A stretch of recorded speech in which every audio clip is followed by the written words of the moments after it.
difference for his family, but he made a difference for the kingdom, advancing the work of God all over the world. And we just celebrate what God has done through his life. I remember vividly the first time I met Dr. Crouch. It was in the late 1980s. TBN was holding a rally at our church. And that Friday afternoon, I was in the auditorium working on the lights, and here came Dr. Crouch walking in by himself. And I went over and we visited for a little while. And I remember how warm and friendly he was, so down to earth. He asked me to show him around the auditorium.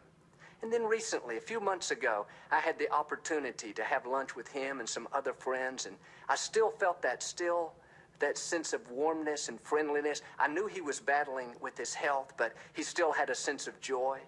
We were going to do a Praise the Lord program, and he kidded me that he was going to ask me about the book of Revelations. We had a good laugh about all of that. But one thing that I take home personally from his life is that he focused on the main thing that God called him to do. That was to build these stations and have a pipeline for the gospel. He didn't look to the left nor to the right. He didn't let critics talk him out of it.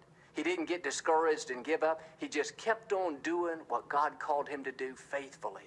That inspires somebody like me, and I think it should inspire all of us to just find that one thing God's called you to do and tune out the others that try to discourage you and just do it faithfully. And I believe, like Dr. Crouch, you'll hear God say, "Well done, good and faithful servant."